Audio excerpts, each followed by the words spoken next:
All right, guys. So I just reviewed everybody's submissions, and wow, I just have to say thank you to all of you guys that came through at the last minute. I actually was a little nervous on this one. I know a lot of you guys are new to the syndicate and you haven't seen something like this before, but when we get these kind of quick turnaround opportunities, this is how quick they can go. This is how quick the deadlines can actually be. And this is actually what you should get used to in the sync licensing business.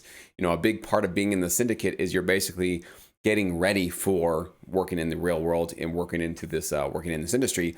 And do not be surprised if you get opportunities like this from your libraries in the future and they're giving you, this was less than 24 hours to knock this thing out.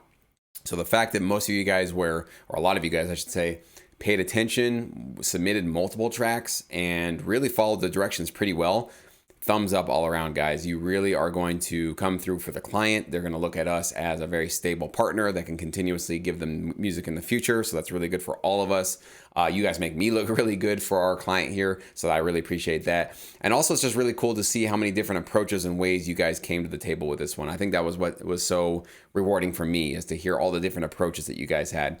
Now, what I want to do right now is, first of all, tell you that there were 4 tracks that I accepted. There were 4 people that I'm going to submit on to my client. Now, what will happen at that point is the client will then decide which one of the tracks they want to use and work with. And if they select one of ours, I know they're going to be selecting tracks from multiple people, so it's not just us. But if they choose one of our 4, then they're going to want that full, they want a 6-second, they want a 15-second, you already did the 30-second, and then they want the full 2-minute version of that track. So you will have to extend your 30-second track into a full 2 minutes. So, but we'll talk about that, and that'll be something we can get on as soon as they need that, maybe next week, if they select one of our tracks. But in this video, basically what I want to do is I'm going to walk you through the brief, tell you about some of the things that I think were really important to keep in mind, to pay attention to in case maybe you missed it, so next time you can do better. I definitely want to talk about some of the common reasons why a lot of you guys did not make it onto the final 4 that made on to that I passed the tracks on to. I'm not going to review everybody's tracks, but I definitely have a couple of basically 3 common issues that were popping up over and over again with most of your guys' tracks. So after watching this video, I'm going to play the 4 tracks that got accepted. You can compare your tracks to theirs, and then I'll give you those 3 main issues that were getting in the way. You should be able to figure out what it is in your track that really wasn't quite there, so you can start making those adjustments and those improvements. And that's really what this is all about. If you were disappointed and bummed because you didn't get this opportunity and you're not going to get the payment potentially, you're not doing the right thing here. That's not the right approach to this. The right approach to this is to learn, is to get better at this kind of stuff, and hopefully use as much of this knowledge and feedback and guidance as you possibly can to do some self-improvement with your own productions. Okay, so as long as you guys are doing that, everybody here wins. Everybody's going to be a better producer after this experience, and that's what really the syndicate is all about. Okay. So with this opportunity, obviously we're looking for a 30-second cue, a wave track. I think most of you guys followed that. I don't think there were any of you that really do, that sent me an MP3 or anything else. I think most of you guys followed that. But if you didn't, and I didn't even see there was an MP3, these are the kind of things that definitely you want to make sure that you get the sort of details, the technical details right? If they're asking for a WAV file, just give them the WAV file.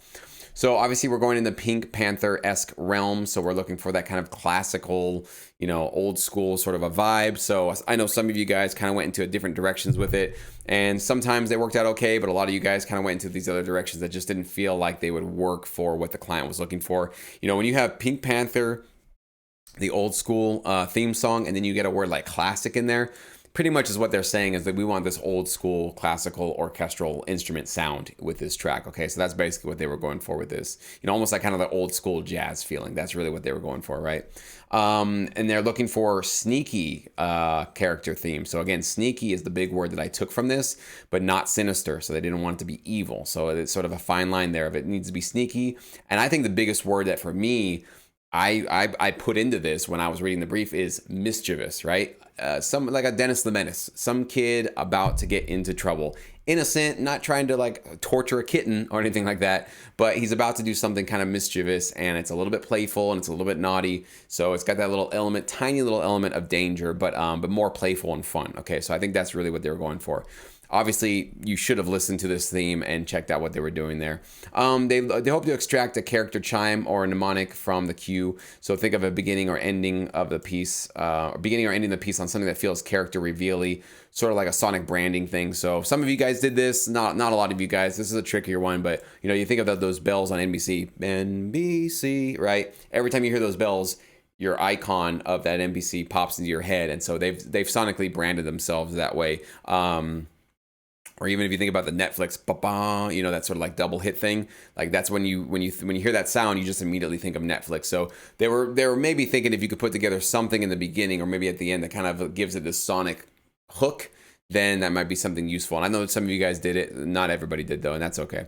And then obviously we have the terms there. And then the, like I said, whoever does get selected, if one of you four does get selected, you will be required to put some final deliverables in. So this is not the end of the opportunity. If you get selected, you're going to have to work to earn that. And it's so funny they did $8.99. It's not like they're trying to sell you on the buyout fee, but whatever. I don't know. I don't question it. Basically, it's $900. Okay. I don't even know why they did that. It's kind of funny. So,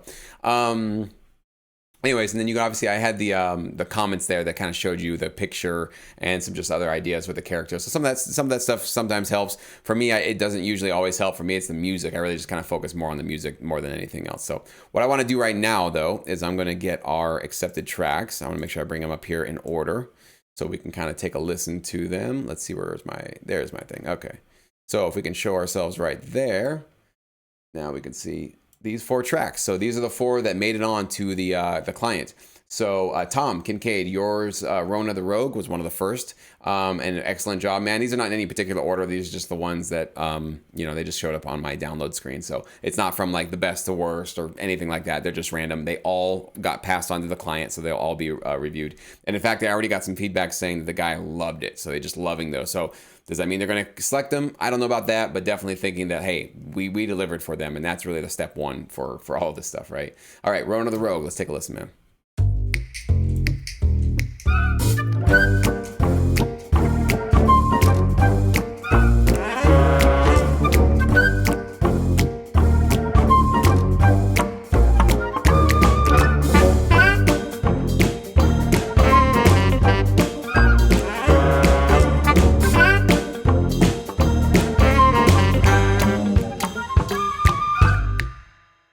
So awesome, man. Really playful, really fun. A couple of notes that I will say is that you did end the track a little bit kind of without really giving a final ending feeling. It just kind of left with those clips, those snaps that you had right there.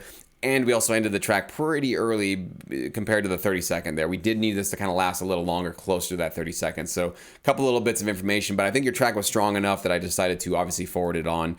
And it obviously is sneaky, it's fun, it's upbeat, it's playful. It's got a little bit of mischievous kind of a feel. And yeah, it's just very memorable. It's got a cool little melody going on there and excellent instruments, excellent mix, excellent mastering, all that good stuff. So those are some of the things that I think made your track stand out, at least this one particular one.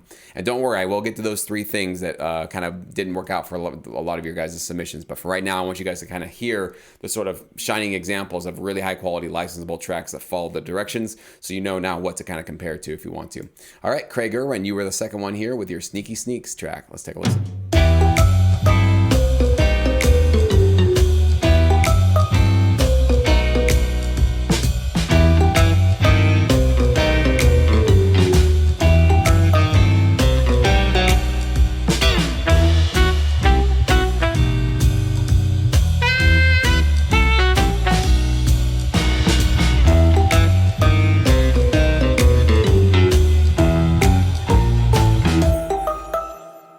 And it's got such a cool vibe to it, man. Excellent instruments, excellent mix, but just even emotionally, it's a little more laid back than Tom's track, but it's just definitely got this playful, sneaking around, cool feeling. Definitely some cool factor going on here. So I think that actually was what really helped your track kind of stand apart. And it's really just a cool interpretation on the Pink Panther theme that you did there. And again, very memorable, simple, but it just moves along well, and it really just kind of gives you a good feeling. It just really pulls you into the right vibe there, man. So really excellent work. Next will be Hans. Hans, you did quite a few tracks actually, but this is the one of all of your tracks, I think you put 5 together, that I think really fit the bill best for this opportunity. It's called Seek and Hide. Let's take a listen.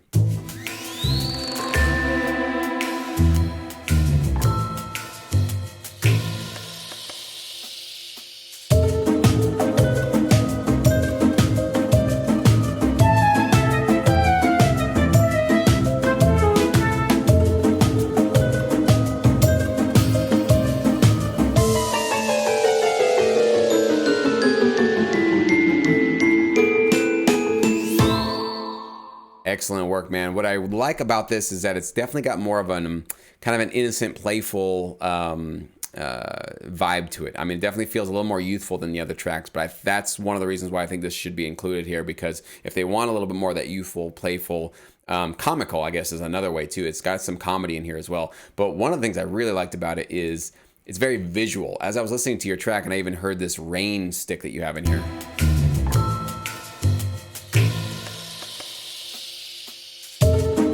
What an excellent choice of an instrument, because to me, that's like the main character, this Rona character, kind of whispering or hushing the audience and going, shh, like they're tiptoeing and they're going to sneak up and be mischievous on somebody else, with somebody else, or play a trick or sneak up on somebody, okay? So I just think the instruments you're using here really tell the story, and they really give this character 3 dimensions already just with the music. So very, very licensable in terms of you're composing visually, if that makes sense. There's some visual elements with your track, and of course the intricate melodies, the things moving around, the playful notes, all that stuff really just matches really well for this opportunity. So excellent work, Hans. And last but not least, Thomas Foster, your Agent 003 track.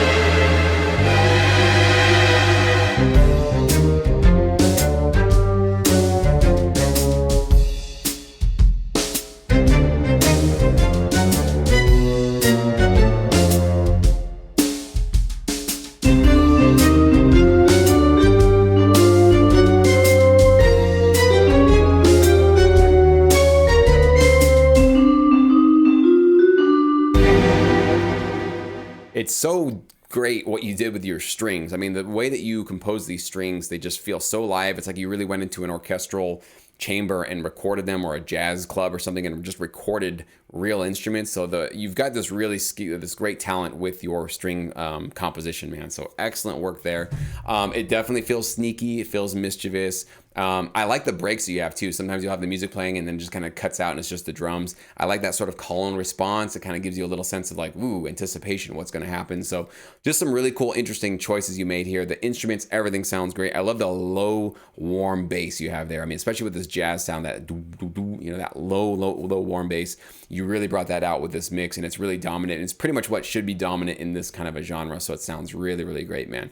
So excellent work, Thomas. You obviously were the 4th one there that made it on. So with that said, we will wait and see what the client says. But for the rest of you that had tracks that did not make it on, I'm going to quickly run through what the biggest reasons were, so you guys can start to understand maybe where you were falling short, okay? First, one of the biggest ones I think most of you guys had an issue with was just your samples. You had great ideas, you were following the instructions, you were in the right vibe, you had the right mood, you had the right instrument layout in your track, but the individual instruments didn't sound lifelike. They didn't sound like these four, for sure. They sounded more like fake instruments, MIDI instruments, kind of stock plugin stuff, just synthetic, or sometimes they were just really, really harsh. Like sometimes your instruments, they sounded okay, but they would come in and just be like, bah, just really, really aggressive. And it was like, whoa, like not really. If you listen to the Pink Panther, it's very smooth. Like it's kind of a smooth sort of a feel. So definitely scooping out some of those higher, mid upper frequencies, especially with horns and attack instruments like that. You got to really make sure you have a smooth sound to your mix. You can do that. I think you should do that in your mixing process, so that when you get to the mastering process, you don't have to worry so much about it. But you can obviously do a little bit of that in your mastering, on your mastering EQ, and duck out some of those harsher upper frequencies, because some of the times these instruments come in and just be like bah, and that could be a dynamic issue. That could be just volume levels need to be adjusted, or just some compression should be added. But a lot of times it was just about the samples themselves. The instruments just didn't feel authentically in this sort of old school Pink Panther theme, so they just didn't get passed on, okay? If you want to learn about samples and instruments and what we use, what I use, Trevor and Mike use, plugins and palettes, you guys have access to that here in Sync Academy. So go dive into those tutorials. We recommend, without affiliate links. We're not getting paid to recommend any of those things. We're just telling you what we use. So if you're looking for recommendations for what to save up for next to increase your arsenal of great high quality sounds, that's what professionals do. So definitely check that out, okay? Secondly, some of your tracks did not fit into this kind of sneaky, mischievous vibe, emotion. Some of them felt more optimistic. Some of them just kind of felt silly or comical. Others were maybe you're a little bit too serious. So some just didn't quite fit into the right emotional space. Now, I know if you're new to the syndicate, and especially if you're new to just composing music based on a brief like this is going to be a brand new skill for you, and maybe like you were just completely off on this one. And that's okay, because everybody's off in the beginning. It's not something that just comes naturally to be told, you know, sneaky and mischievous, write a song like that, and to be able to just instantly kind of pour that out. But that's what these are for. That's what these syndicate opportunities are for. That's what our sync contests are for. That's what all of this stuff is about, is to give you some practice so that you can get better at it. It's basically like, you know, learning to ride a bike. Every single one of us fell over the first time we jumped on a bike, but you got to get back up. You got to keep trying. And eventually you get your balance, right? And in this, you're going to finally get into the rhythm of understanding how to really hear or just see an emotional word and be able to put that into your music. So it's definitely one of the big skills that we have to really get good at here in sync licensing. And last but not least, believe it or not, a lot of you guys had timing issues with your submissions. So the drums were either off, or the horns were off from the drums, or other instruments just didn't feel like they were all lined up on the grid. And so I think a lot of you guys really need to go back to some of the basics of producing music in terms of quantizing. Okay, I have a tutorial on Sync Academy. If you just type in quantizing, you'll find it. But, you know, if we don't have drums that just feel tight, and horns and guitars or whatever we're doing, or pianos or bells, a lot of you guys had bells that were just like off from the drum hit. So everything just started to feel really sloppy and kind of loose. Well, you can have all the great ideas in the world, and you can be in that sneaky, mischievous vibe, and you can be doing everything right.